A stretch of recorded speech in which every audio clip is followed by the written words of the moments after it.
There we go. We are, well, I guess live for this podcast. I'm Kobe for Smidge Life, and I'm very happy to have Sherwin here from his channel, SherwinM. So, welcome, Sherwin. How's it going, Kobe? Glad to be here. This is like our first everything on this, so It is. It's a lot of new territory for us to break into. We thought we would because we've been at different events together. We've done a lot of stuff with Rivian. That's how I started watching your channel. And as you and I both record content for YouTube, and it's fun doing it. Sometimes it's fun to sit back and just kind of like have this moment where we talk about EVs and various topics like that. It's just kind of a little more of a natural vibe. We're not driving around, we're not off-roading, and it's just kind of you and I talking. And I think that's kind of a nice, natural thing to do. So, yeah, I appreciate your time. yes, thank you for having me. Yep. So, before we get started in some of our list of items that or topics we're going to cover today, let's talk about our backgrounds. If you don't mind, go first. Maybe tell me kind of Okay. roughly where you're located and what's going on in your room, because it looks like an electrical engineering fun room to me. I don't know. Right, so we are in the Shed Studios. I call everything a studio because, Yeah. YouTuber. Everything's a studio, garage Yes, that's studio. cool. But yeah, this is my Shed Studio. I actually got it built during the pandemic because I worked from home for about a year and the kids were off school, and so I just needed a separate space for me to do stuff in, and this is where I'm at. A lot of my stuff is here. Aside from doing like YouTube stuff, I do product reviews. I don't know if I'm allowed to say from which company. I think I've mentioned it in other videos before, but Yeah, yeah, yeah. um, yeah, basically Best Buy sends me stuff. Like I fill out or answer emails and like, are you interested? So I would get like monitors, laptops, computers, just electronics, and they're all they're all here, and I would just review them and use them and still use them. But I also record here. In my earlier videos, I did a lot of videos here, and I didn't do a lot of stuff on the road or in the car. And I figured, you know what? We're talking about cars. I should record inside the car and actually go to events and record events. But the problem I have with events is they're fun and I get to hang out with people. And sometimes I'll forget to record, like, oops. So like when you and I see each other, we just end up hanging out. And it's like, It's hey, did you tough. record something? No, it's so true. Yeah, It's one of the hardest things is once you become friends, if you will, it's more natural. Like when you meet your friends normally, you don't pull out a camera and start talking. So it is one of those right. things that you want to have that more natural content. And it's interesting too what you said about, YouTube is interesting. I started about a little over 14 years ago, coming up all into my 15th year. And you're right. After a while, like you'll have vendors reach out to you and they'll say, "Hey, do you mind reviewing my product?" And initially, I started doing a lot of that, and then I kind of pulled back a little bit. And I'm very particular. I look for specific companies and stuff, and if I like their product, then I'll do it. I have one coming up that's a bike rack that I looked Ooh. at. I don't do many of them, but this one really spoke to me. But I've seen it all. I've had a company reach out and said, "Hey, we'll give you a seat sectional, like a whole like furniture set." Whoa. Yeah, I know. And I was like, I don't know, man. I got to tap out at some point here. But I do like variety of things on my channel. But YouTube alone, I'll say this: YouTube alone, at the state that kind of we're at, when you're in the 1,000 subscriber range, it it makes some additional monies, but it's not, you know. Yeah, it's not a lot. You can't walk away and just go, goodbye to your job and all that, right? You still have a day job. That's Right. why I work hard. I know you work really hard. Back to YouTube though, you work so hard. I tell you, I'll watch my phone. I'll say I am worried about Sherwin, but I know it's all automated. But man, you are just like incredible.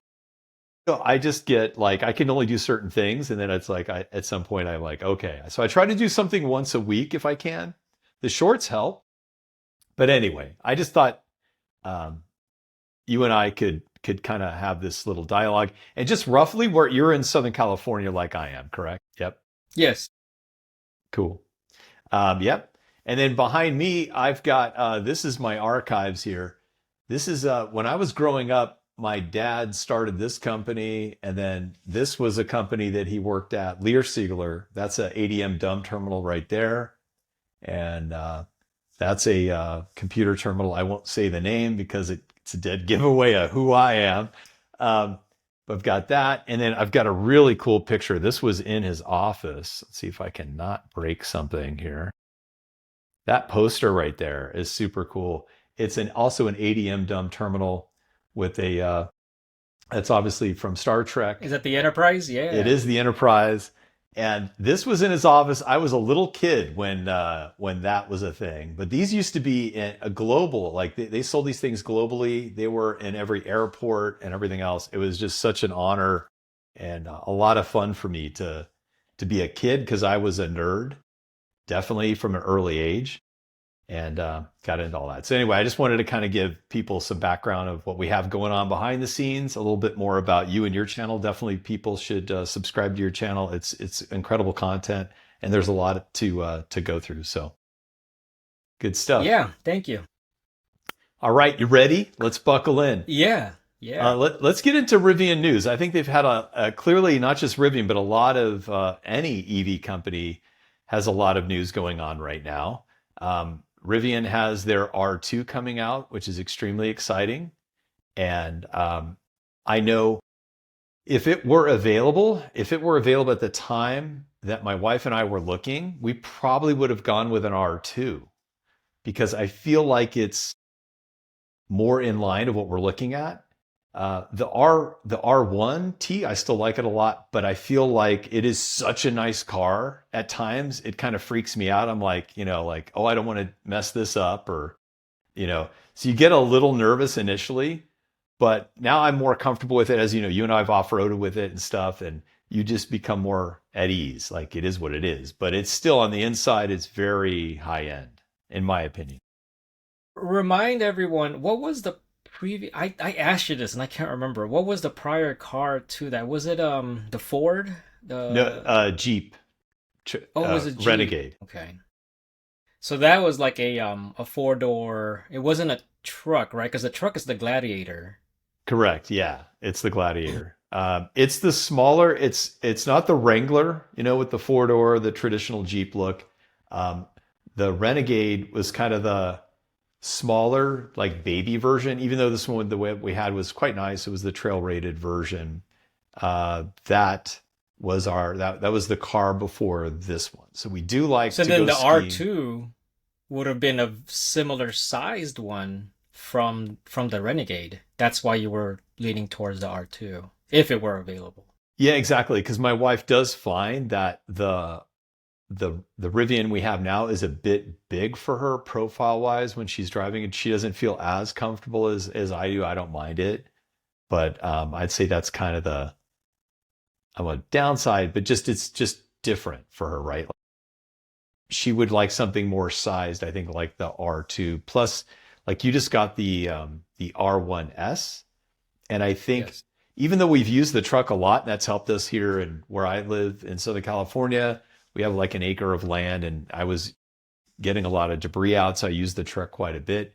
But now that I've used it for everything that I need it for, I kind of wish I could just switch it, and just go with an R1S. That would be kind of nice too. I'm the opposite. I miss my R1T.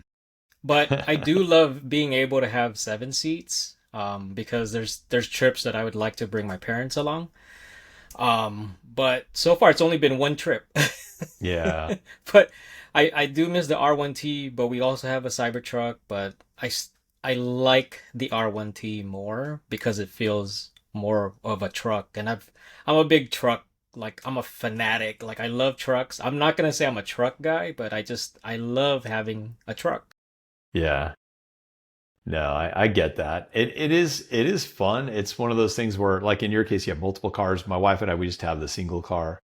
But I think the next one would probably be more like the SUV. The only other thing too, and I think you have a dog as well, right? With a Oh, we have two truck, poodles, yeah. yeah, two poodles. With a truck, it's a little bit tricky. Like you can have the dogs in the back, but then you can't have then four people. Otherwise, you're driving. Now in Texas, if you lived in Texas, it'd be fine. You could have your dog in the back. I don't know about California, but most people don't Yeah. put their dog in the truck bed. So it gets a little, you're kind of losing, you're gaining utility and you're losing some space, I think, is maybe a little downside. Yeah. And then as far as tax credits, I know those came to an end. Uh, that it does feel like between Tesla, based on what I saw, it looks like Tesla and Rivian both have kind of adjusted their pricing. When I looked, and I could just share my screen here really quick. First time doing this screen. Give me one, okay, 1 second. This is clearly going to be edited. There's the shop. Hold on, I got it up there. All right. So yes, so I'm in the Rivian shop right now, and I filtered it from lease low to high because I know that tax credit was applied only for the lease. Interestingly, I don't know the backstory on that, but and I chose the R1T dual standard. I also have a standard battery pack, and I just wanted to see what they had available from a lease perspective right now, and we are what October 4th of 2025. Okay, so this is like right now. Um, Pricing's not bad. This is for the package of the lease per month 719 roughly, right? It floats up usually like another $50. But for mine, now we did have custom paint. For mine, it ran up to around, I think I'm sitting at a little over like $840, something like that, for the lease payment.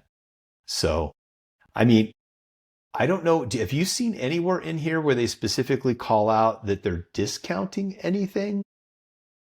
So if you go to the website like rivian.com/offers, they actually have everything that they are offering for the time being. This one was cool, the 1.99% APR, but it only is for 2025 R1. Now, what you don't get in the 2025 that you do get in the 2026 is NACS charging. But the NACS charge port is still located in the front left side. It isn't located in the rear left side, which the R2 is going to have from the get-go, like out of factory. Yeah. That's where they're located. And it's So funny. 1.99% is actually a pretty good interest rate, and it's good for 60 months. Considering that these cars are it's pricey. It's pricey. So, the 1.99 is helpful. I think previously they had like around 4%, maybe even 5%, maybe even 6%. But yeah, if you keep scrolling down, you'll see Here. these other, yeah. Yeah, they say So save the up to. 2026 is 3.99%. Okay, interesting. Yeah, so it seems like all of them, I think Tesla has done something similar from what I read this morning, where they're, even though the federal government is no longer kicking in the 7,500, I think both Tesla and Rivian, and I believe even Mercedes, and probably many others have go ahead and they're taking the hit, if you will, and still applying some level of discount to make it more affordable, which is good for those that are now shopping for an EV, right? Yeah, I mean, I had thought about like what Tesla would do, and I mean, they've done it in the past where they can adjust their price according to the market. Even though, I mean, Elon had mentioned that, oh, we don't really care about the 7,500, tax credit. We don't need that. And I don't think he's even in favor for it, but he still applies it. But I think they are in a position where they could adjust their price a little bit more like flexible, Right. and still because their profit margin per vehicle is actually high. So, especially in their Model S and X, that's how they were able to afford to build the Model 3 and the Model Y is based on the sales of the Model S and X. Their profit margin on those things are huge. Oh, wow. Yeah. Unfortunately, with Rivian, I mean, I don't think they'll have the same amount of profit margin per vehicle. I think they lose money per sale, but they're improving. Yeah. And The I was efficiency. actually surprised that they can still offer these incentives. I don't think they're as good, although I haven't looked into it further, but just there are some good deals happening, especially if you pick up other options like all-terrain packages and the PPF and all that. There's some additional discounts on there, but depending on what you pick up, like depending on the battery size and trim level, there's different amounts of discounts that Rivian can apply to your purchase. Yeah. And it's true. And what I also noticed though is I would still expect, oh, like I was like, oh, these things are going to be a lot more expensive now, but actually they aren't. Like it does feel like they've normalized the price at a certain level. They're probably taking more of a hit, but it is nice to see that if someone's interested in buying Rivian, that they still can at what the price was roughly before the kick in or whatever from the government. So that's actually, I think, good news. Yeah, the price difference doesn't look like changed too much, so it's not like, oh, I bought it too early to got better deals now versus, oh, glad I should have bought before the end of third quarter because they had better deals. So it isn't too much of a difference. There is a difference, but I don't think there's too much of a difference where it's like a FOMO effect or anything like that. Right. And actually, this one is the top list here of 2026. So this isn't even like a 2025. So it is kind of interesting how they're kind of making that work. Yeah. Yeah, I don't know how I feel about the NACS transition. I think it's great, but it puts you in that weird, I don't know, maybe because we've owned the CCS version that we're accustomed to going to CCS chargers, where if you now have an NACS, you're kind of limited to what Tesla has available for you because that's all where you could only charge. Yeah. Although I think Walmart is starting to roll out charging stations that have both CCS and NACS. I just don't know if those NACS chargers are compatible with non-Tesla vehicles because there's like a handshake that happens between the dispenser and the vehicle itself. But I think it would be interesting if someone, because the Walmarts in Texas are the only ones that have those chargers. I watched the out of spec video on that. Okay. Yeah. Yeah. And there's two plugs, CCS one and on the other side is NACS. So I just don't know if that will work for NACS vehicles that are not Tesla yet. So it just seems like, oh, NACS, they have it great, but if you think about it, you're limited to Tesla superchargers that allow or is compatible with non-Tesla vehicles. To that point, if you've been to Big Bear, and this was, well, of course you were up there with the Yeah. rest of the guys, but that was a shocker to me. I thought with the Rivian, I could charge right there. There's that like corner where before you go into the Big Bear kind of downtown area, there's a pretty good sized Tesla charging section there, but it's not compatible with Rivian, and that kind of surprised me. I did not Oh, it's realize. not. Oh yeah, No. your video. Yeah, yeah, yeah, yeah. And there's only eight too. So even if it was compatible, I think it gets pretty busy up there. And that was the other thing. I was surprised, and that it gets slammed up there. So I had to go. There's a bank further down the road, the other direction, where there's a bank, and I found it. So and it was not great. It was like more felt more like a level two charger, but it was still. We basically went to lunch, and like at least an hour later, there was sufficient. Got me to the right level that I needed. But but yeah, I'm curious about that NACS. So if you have a Rivian with NACS, I'm assuming then they give you another type of conversion plug to go from NACS to something Yes else. and no. I mean, yes, I think they have it, but no, it's not included. You'd have to purchase it.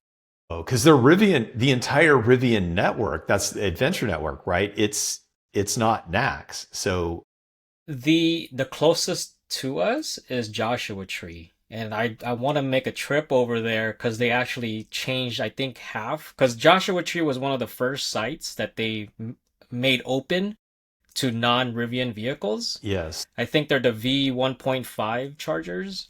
And from what I heard, they swapped out half of the chargers there to have NACS. So it's half CCS1 and half NACS. And it also will charge Tesla, I believe, on that NACS port or NACS charger. But what happens with, like those Walmart chargers that are starting to pop up in Texas, they have the NACS. Will it work? Or if you have a Rivian 2026 Rivian with NACS, you're probably gonna maybe not need the reverse adapter where it's like NACS to CCS1. Because previously Yeah. when you bought a Rivian, they provided the CCS to NACS so you could charge at Tesla superchargers when they started opening up. And then they stopped it. You have to buy it. But in the 2026, I don't think, correct me if I'm wrong, that they come with the adapters. So you're still limited to Tesla superchargers that are compatible with non-Tesla vehicles. And it's growing, but it just depends on where you live. Fortunately for us, I mean, we have, being in Southern California, we have a lot of charging support, charging infrastructure. But if Correct. you're in another state, like what do you do? You end up getting a 2026 Rivian. You're now limited to Tesla superchargers that are compatible. Yeah, I think that becomes tricky on the choice of it. We're kind of in this weird in between state. Like even at home, you have a home charger as well, right? Just like I do. Yeah, I have a Tesla wall connector, and even then, that requires a an adapter for my Rivian because my Rivian is J1772 at home. Okay. Yeah. So I would probably need to do the same. For now, though, nothing's changing for the next year. I have the least in mine's least until next year. So Oh, you're coming close. That's quick. Oh, did you only do 2 years or 3 years? I just did two, Okay. and then Yeah, I'm that's actually like perfect timing for the R2. it is I know, and I'm actually looking at, and it's kind of a bit of a deviation here, but I am looking at other vehicles. That'll be some of my things we'll talk about later. But yeah, kind of As an cool stuff. add-on or as a replacement? Replacement. I don't Hmm. really necessarily need more than one vehicle. Although I like sports cars, so who knows? Maybe I know, eventually I'll have right? to. Yeah, that All right. Supra. I know, man. Got to get a classic car. I think that'd be the next one. All right. Moving on. Recalls. Want to dip into recalls for a little bit? Do you want to maybe talk about some of your experience with, because that's what nice thing love talking about you, because you were kind of an early adopter. You had the Gen 1 Rivian R1T, right? Now you have the Gen 2 R1S. And yeah, it'd be interesting. Let's hear maybe what you're running into or what you've experienced with these. I think that you refer to them as what now? They're service Oh, they call them campaigns. campaigns. They don't even call them recalls, but although they do have a web page for recall announcements and stuff. Yeah, like that's what if I hide this really quick, I'm just going to hide my VIN. But yeah, that's what Yeah, you were showing me they sent you a letter. yeah. Speaking of recalls, and it's not Rivian, Tesla did send us a recall letter for our Cybertruck for the cant rails. Well, yeah. So finally, right? Yeah, Okay. Well, that's a, finally, yeah, but we didn't really have too much of an issue. I think it impacted those who are more in colder areas, colder climates, because of the glue doesn't hold up well in low temperatures. So it doesn't really impact us, Yeah. but they finally, sent us our recall letter. Yeah. And that makes sense that it'd be more weather related. Yeah, so my Gen 1 R1T that I had, I picked up last year in 2024, but it was actually I think a September 2023 build. And so I was affected by two campaigns or recalls. The first one was the 12-volt battery. Now, this is not the same like issue that they're having with the Gen 2 12-volt battery, but what they did is what is that called? They come to your house. Yep. Yeah, so they came to my house. Rivian service came to my house. Mobile Yeah, the service mobile came to my service. house, and they just replaced my 12-volt battery on the Gen 1. It was a precaution. I don't think there was any issue, but my VIN number was impacted. So they replaced it. And there's two interesting things. Number one, in the Gen 1, they used to have two 12-volt batteries. The early batches had two 12-volt batteries and they had their own separate rails. And they're actually located underneath the frunk. They're in the frunk Yeah. next to the cabin air filter. That was in the Gen 1. In the Gen 2s, they actually are now located under the passenger seat. Not like underneath, but below it, you Yeah. know? Yeah. I found that was weird too. I was blown away. So I don't quite know why is the other thing. That seems like an odd place. So does your Gen 2 truck have the compartment under the passenger seat? Oh, that sliding compartment? I don't Yeah, think so. I think it's just the driver. because a friend of mine who has a Gen 2 tri-motor R1T has it, but the newer builds no longer have it. So there was a time with Gen 2s they had it, and then Interesting. newer, more recent Gen 2s prior to 2026, they started removing it. Now, I don't know if this is a tri-motor thing. I don't know if it's a quad motor thing because there are compartments on the third row R1Ss that do not exist on the dual motors that does exist on the higher trim. But yeah, so I thought it was pretty interesting that they stopped adding things midway and yeah, remove things. Yeah, they keep refining it, which is great. It's nice to know that not only the software each month. Okay, I think it's cutting. Yeah, it is kind of cutting There you go. there. There you go. Okay. Weird. But yes, I noticed that too. Same thing with, but they do keep improving, right? They on Yes. Gen 2, they removed a ton of wire. They streamlined the process, and the software updates are monthly, which is amazing. So, Yeah.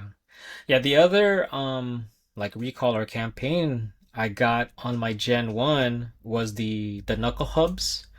The inner part of the wheel, one of those bolts came loose and I was in Anza Borrego with the San Diego Rivian Club where it actually came loose enough that as the wheels turned, it was hitting the half shaft. So I ended up getting towed. Luckily, it was on the way out of Anza, but it was still an added adventure. But that was a campaign. I didn't take it seriously because they called it a campaign and not a recall. Had I known that it was affecting more Gen 1s than I thought, then I probably wouldn't have gone to that off-road trip with San Diego and I would have just held off because my appointment was a week after. oh my gosh. Yeah, I could have, but it's San Diego Rivian service was actually amazing. I mean, the only inconvenient part was the distance from where I live. So I had Right. to drive or get a ride from San Diego back home, and then not Ubered, but Enterprise rental to go pick up the truck. Um, but yeah, so those were the two that I ran into in the Gen 1. My Gen 2, they have campaigns or recalls, but I checked with them and they said there's nothing pending. Unlike you, though, right? Yeah, so they must have made the change for you, which makes sense, right? As they're manufacturing new ones, they're probably first thing putting because they don't want to it would be weird to build a car already knowing as it's going out, you're going to have to go back around and fix that. So it makes sense from a manufacturer standpoint that they would tackle that first. Yes, I've had three, and they're all very minor, but it is kind of like it takes effort because you don't have a Rivian service center everywhere around you. So mine's about an hour away. Each time I have to drive an hour down, hour back. There's 2 hours. You need to spend some time there. You get a rental car. So um, the one that they fixed for me locally at home, which was very nice, was the battery, just like what you talked about. And the service guy was there, explained, yeah, it's actually in the passenger seat. He had to remove the seat and then he swapped out the battery and put everything back. Um, but that was pretty simple. Other than that, the vehicle still rock solid, no weird other issues. And then we have a couple of other notices they sent me through paper, which are so I guess total of three. Then the other two, something with the headlamps in cold weather conditions, that it may not illuminate at startup and cause some issues there. That's one. I love the headlights though. The digital. Have you driven them around at night with Oh yeah, the the adaptive? adaptive, yeah. It's the I'm like it's such it's broke me. I think that's one when I think about it, that's the thing that kind of breaks me from going to like a normal car, if you will, because I'm like, oh, it is so nice. Um, Yeah, the thing with that is it's actually been available to Europe for quite some time and we're barely catching up. And I think now that I have it, at first I didn't really make a big deal out of it, but my Model Y also has it, and man, at nighttime, it in the beginning it feels like, oh my gosh, am I high beaming them? Like, oh my goodness, you should I still turn it wonder. off? Yeah, I do. Yeah. Yeah. Yeah, it's just amazing how helpful it is, especially in dark areas, or even helpful in lit areas on the freeways where it would actually lit up, like it would lit up signs, like it would target it, just in case you don't see the signs. I'm like, man, this is really cool. It really is. It's like how did we ever do this before? It's like Before, GPS or something. It's so nice. Um, yeah, yeah. my other one, and the only other one, last one, is with the turn signal. So they're saying it may not illuminate and flash due to incorrectly manufactured parts. So there's something weird there. But again, I've not, I mean, that's the point of a recall. It doesn't mean exactly you'll definitely have a problem, but you could, right? So that's what they're trying to resolve. And, I just appreciate that they've got strong communication. You get that straight away. They do take care of it. So I don't really have there's nothing majorly mechanically wrong with the vehicle. And I think that's like the best thing, right? You're not having something strange there. Those are all minor. Yeah. So the battery is the only one that you've gotten taken care of. Now the other two, you still have to bring it in. I do, but they told me they don't have available parts right now. um, to that they'll reach out and let me know when. I think that's another interesting thing. I don't know what the rules are or how long a company that manufactures vehicles has to take care of the recall. It seems like they have a long time because I've had those letters for a while. Again, I'm okay with it. The headlights work great, kind of like what you were talking about with the Cybertruck and the glue and how weather affects it. We're in beautiful Southern California, so I don't think I'm going to really have any issues with my headlamps or with the blinkers, but they probably eventually will get around to it. But so far, those two are outstanding, and not because of me. It's because they don't have the parts. Yeah, my Cybertruck recall, and this is probably a good segue to talk about the service appointment Yeah, timing and all definitely. that. Um, it I think it was like 2 or 3 weeks out, and on my app it shows that waiting for parts to arrive. So it could mean that even though I'm scheduled to go in a certain day, if those parts don't arrive, then it could get pushed out. And the interesting experience I had with Tesla is they don't check the parts until like the day that you come. And this has happened in the past with our Model X with the seats. So they were supposed to replace the second row captain seats for some issue.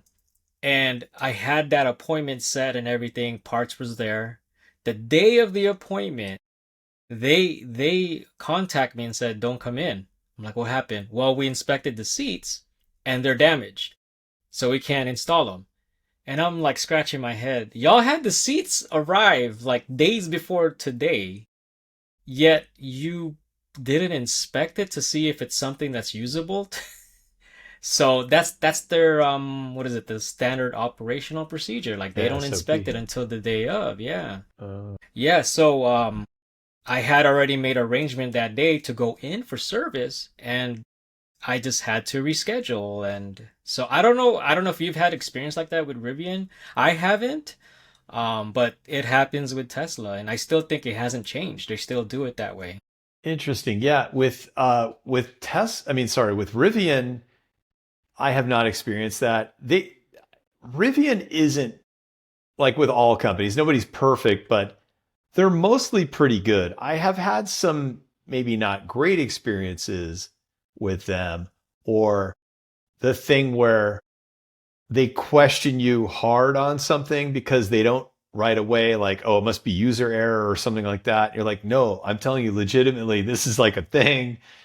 And finally they go, okay, yeah, I see what it is. And then they resolve it. I've had that. The other thing I've noticed, and I actually went in there and kind of left some comments afterwards, but so it felt a little bit like it was such an expensive vehicle. You just want people to be there, like they're working there, they're focused, they're there to support you. But it felt like the team was distracted and they weren't really doing their jobs per se. I would say it was just a little too casual. I thought when you have customers there, they should offer you something. I don't know. I mean, it's like when you go into a very nice, BMW, Audi, Mercedes, you feel more like they really are More excited. focused. Yeah, that you're there. This one, it's almost a little too bohemian or something where like, I don't know. But No, I've experienced it yeah, similarly for both Tesla and Rivian. And we go to the same Rivian service center. we do. So from my Gen 1 experience to Gen 2, I see some improvements with their customer service. But like you were saying, yeah, I did experience that where it's kind of like you're just in a conveyor belt being moved along or whatever. Is it something that we should expect? Being that the price of these vehicles are pretty high up there. I don't know. But one thing I do or feel with Tesla is I don't know if it's Tesla themselves or other Tesla owners or, people in the media, but they convey that Tesla is a luxury vehicle. And I totally disagree with that.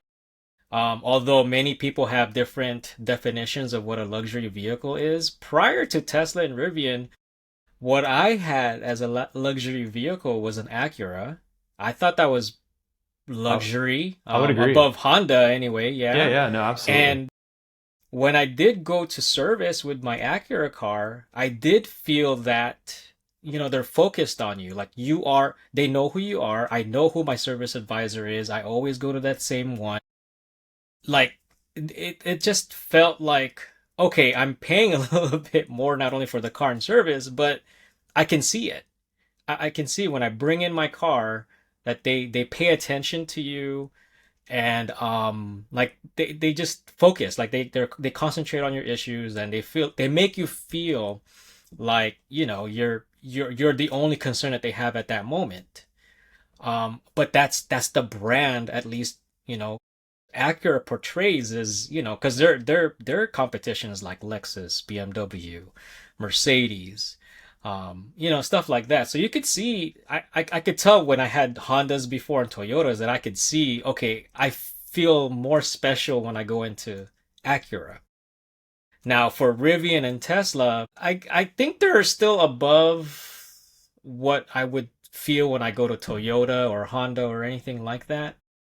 But it doesn't seem to match. I don't know. Maybe my expectations are set too high. I don't know. I, but you know, and exactly, and I don't think, I know it's an adventure, it's considered an adventure vehicle, but it is a really nice high-end adventure vehicle. So they're in this weird space of like, I still think they should be treating us like, thank you so much for buying this vehicle and we're here to help you, blah, blah. I don't expect people to serve me or whatever, but it's more of just like, just care a little bit more. I still feel like they're a bit distracted. They feel like everyone there feels like they're doing something else. So Mm, I it's see. like I was in Lowe's the other day, really departure. I'm buying paint and I'm standing there right at the spot where you're supposed to like queue up and wait. So I just stood there and these two guys are working, they're doing their thing. Not like seriously 5 minutes. I didn't say anything because I'm like, they're doing stuff. But not one of them said, "Hey, we'll be right with you." Clearly, I was there. I was present. I wasn't being a jerk. I was just, waiting for someone to say something. No one said anything. So I finally just walked to the front. I wasn't, I don't know what they're doing. I walked to the front, and as I'm walking out, the one of the assistant managers like, "Did you get everything okay?" And so anyway, I talked about all that with her, and then she's like, "Oh no, we're gonna get you your paint." So she called the manager, but it's that type of thing. Something feels, I gotta sound old, I guess, but I feel like something's been lost a bit with customer service and just saying, "Hey, I'd like to think if I had a store or sold a car, that I would tell people just, hey, we'll be right with you. You mean a lot to us. Do you need a drink of water? Do whatever, just anything." But I feel like it's that's kind of been eroding over the years. So I've noticed that, and I don't know what jobs you had previously, but I was in the retail retail space, where I did provide customer service. I was a store employee. I worked at Staples, Oh, and cool. it was I was their like tech IT person because they did like computer service or whatever. And so there was a lot of downtime because back then not many really had computers or needed computers to be serviced or whatever. So I worked in the business office section that sells fax machines, printers and all that. And the amount I feel the amount of customer service I provided, I went above and beyond because I took pride in what I did. Like I love tech. I get to share information to people. Like I just love talking about it and informing people. And so I feel that, I provided I went above and beyond. And so that's why when customers would come, they would always look for me. And if it's my day off, like they would come back. They would not they would just look for me.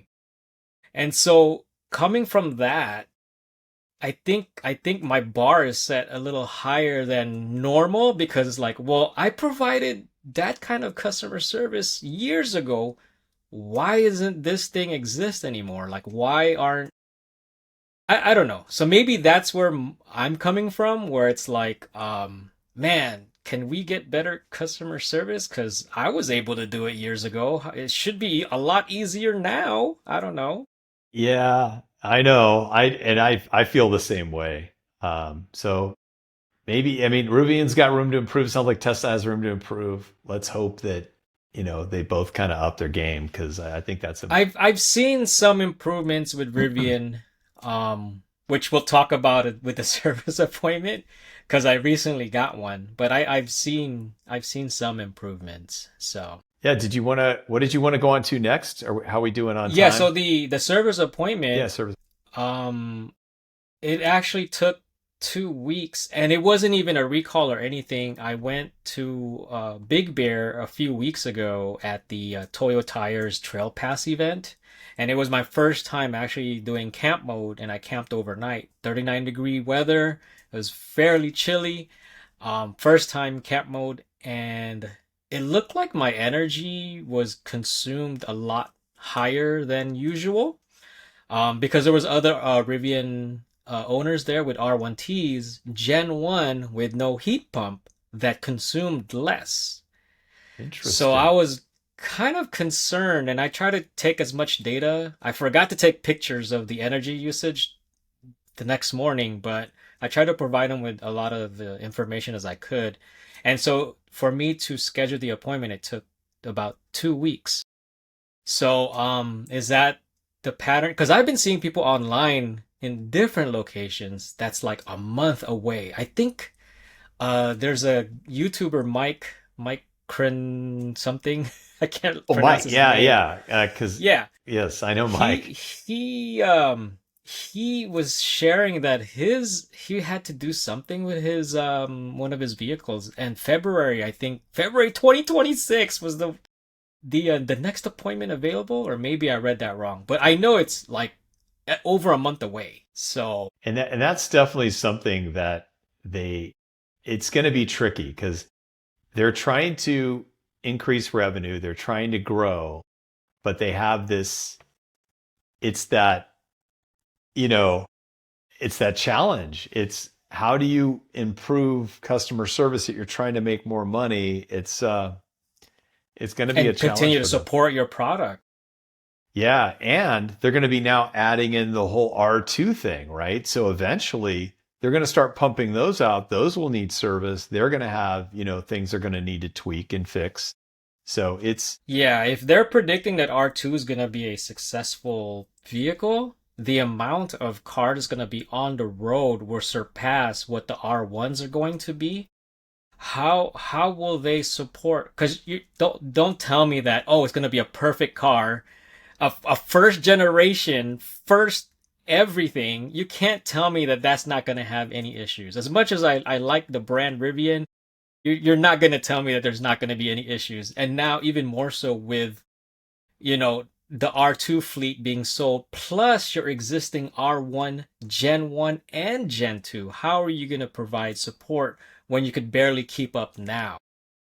and trust me, man, I'm worried for them too because the only thing I could think of is maybe they amp up the mobile service or they must have some analytics or metrics or data. Obviously they do, but where they could determine if we start selling R2s and we sell 5,000 a month, like how do we need to scale this and where should we scale it? I think they also need to see like where are people buying them. The that And add that more in itself, locations. yeah, exactly. Like that in itself is going to be a very interesting puzzle for them to solve. Because it looks like lately they've been just opening up new, like, sales location.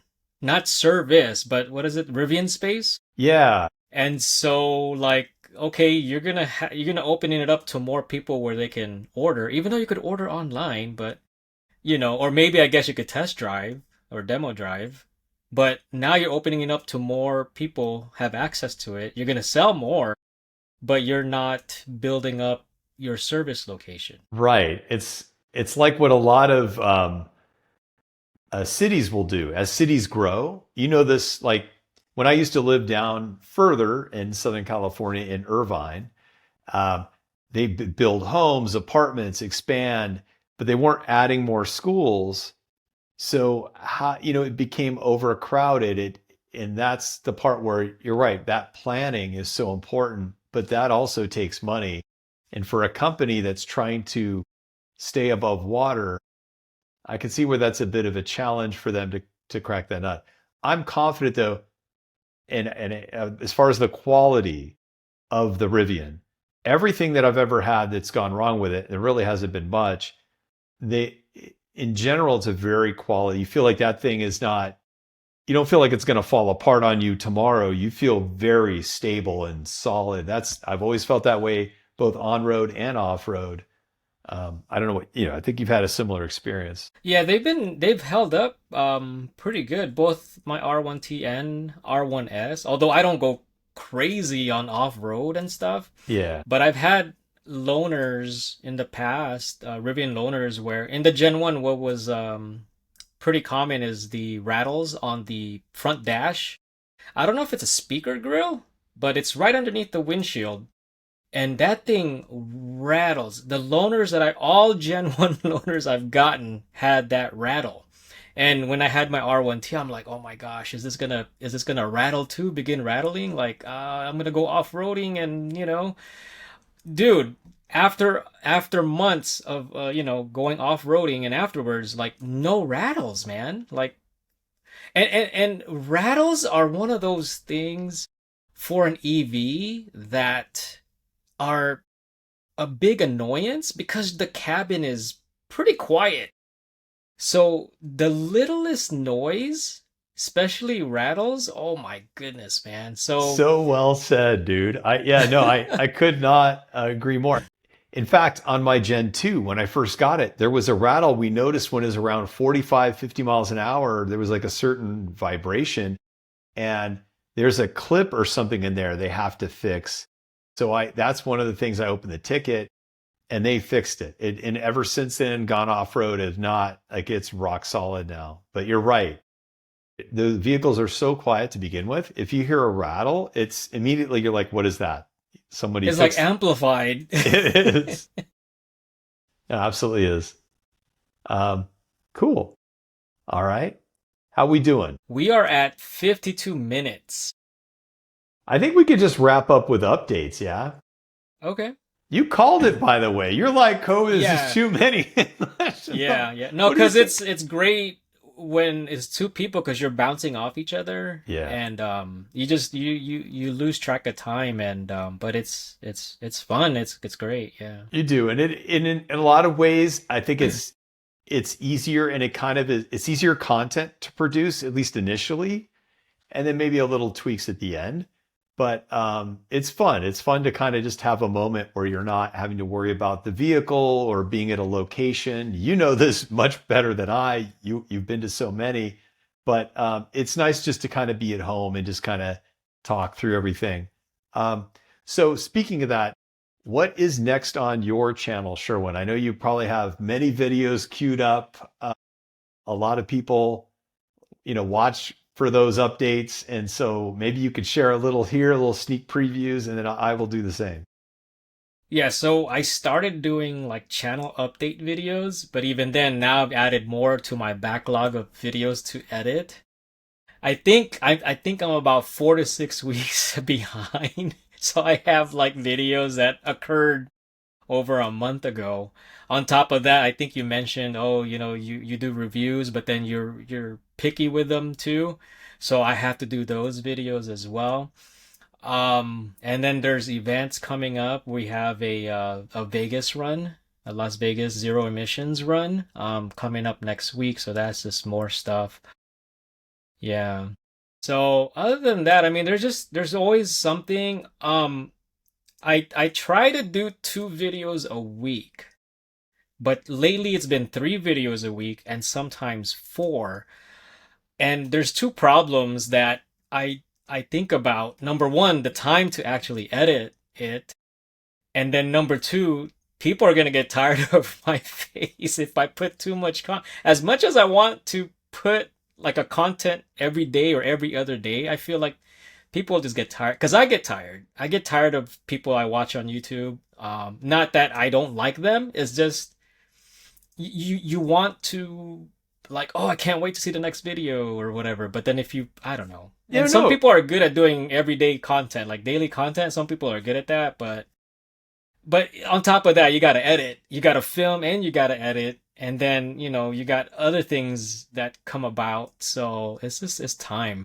I totally agree with you. It's hard. Like I told you, I try to produce one or create one once a week if I can. I have my daughter's wedding coming up November, like the first weekend of November, and there's just so much planning and stuff going on. It's very hard for me to be at some of these events, like the Vegas run would be cool to go to. I did a couple of weeks ago go with my buddy to go see Motley Crue live. Oh, They nice. have a residency there. Yeah, that was so cool. We've all aged. We've all aged, but Yeah, yeah, they're yeah. hanging in there. They actually did pretty well. So it was fun. It was definitely worth going and doing. Enjoy doing that. Yeah, so like this is something new that I've always been curious about, so I'm glad you invited me to do this so that I can experience it.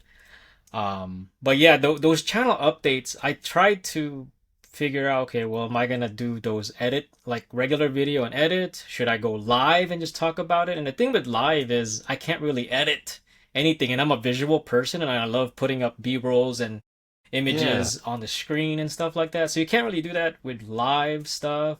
I thought about doing podcasts, so we'll see how this goes. But I don't know. There's just a lot of stuff, and like you mentioned earlier, it's like it's not really a rewarding thing, at least at our stage at the moment. And I don't, for me, I'm not expecting it to be rewarding. For me, I just do this to, I guess, as a creative outlet or just to release some stress, to hang out with people because it's hard to find time physically, like hanging out with people, and then, but we end up hanging out online like we're doing right now.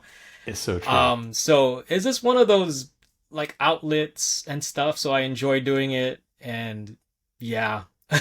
No, it's so well said, and that's how I feel about YouTube. Everyone I've ever met who's a YouTuber or is involved in the The the halo community. effect of it, the community is just usually they're very kind people, and it's just so much fun. I loved doing it back when I very first started with e-bikes, and that was really my motivation. And I just didn't want to get stuck in any one thing. That's why I do a lot of things, and who knows what I'll be doing. Hopefully, doing something fun in the next 5 years or so. But I agree with you. I've been trying to figure out for my channel. Um, I've got like this really nicer than I would ever need basketball hoop, which is just incredible. So I just got that installed. I've got a video coming up on that, which actually I have to film and do the editing this weekend. And then I have that bike rack, which is really cool. It fits two bikes. It's pretty compact. And so that when I get that product, that'll be happening as one of the other videos. Other than that, I have the wedding coming up. But I did notice that YouTube does want, it looks like they want people to start doing more live streaming. So Oh. that is something where they're starting to add more features when you do live stream. I don't know if you saw that, but they're trying to have more audience engagement and where they can hype videos and other Mm. features like that. So you're right, there's a lot here. It's funny, it's like you and I have been doing this a while, but there's so much more still to learn and do and grow and evolve from. But it's more the fun factor. And just like meeting you was a really cool example of how this kind of community works.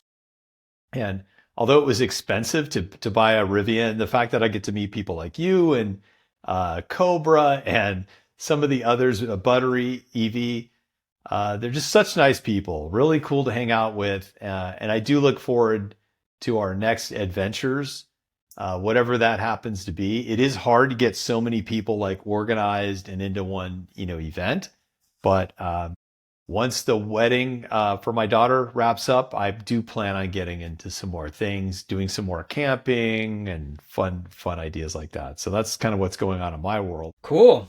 Yeah. Yeah. Well, I got good. nothing else. Hey, no problem. It's been it. Like I said, you called it. I had a bunch of things. Like, what if we run out of Yeah. questions and answers? But it's not so much No, no. an interview. It's like just answer the question. There's more Yeah, dialogue, yeah. And we obviously. just elaborate on it and discuss it. Yeah. I think these are fun. It's just a different type of video to break Yeah. things up and to offer to the viewers something different. And being able to have two people in one video, I think is also great. Yeah. Yeah, two opinions and two experiences, and I think if anybody's looking at Rivians or also with Tesla, I mean, you're an incredible resource. So hopefully this helps everybody that's been watching. Subscribe to my channel. Definitely check out Sherwin. Tremendous energy, and he's everywhere.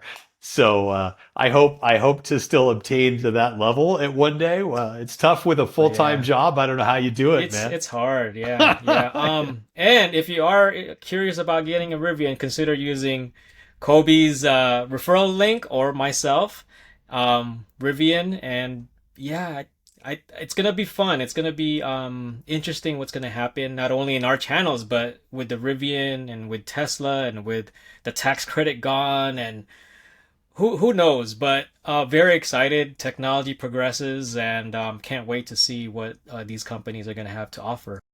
Totally agree. Yeah, 2026 should be, let's hope, a lot of fun, a lot of interesting things as everything begins to evolve or continues to evolve. We'll have some more fun and interesting things. So again, Sherwin, thank you for your time. I really appreciate you and absolute honor. We will Thank talk you. again soon, and I hope to meet up with you also eventually. We could do some Yes, other let's do things. that. Yeah, yeah. Yes. All right, you take care. I'll see All you. right. Thank you. Bye. Yep, bye bye.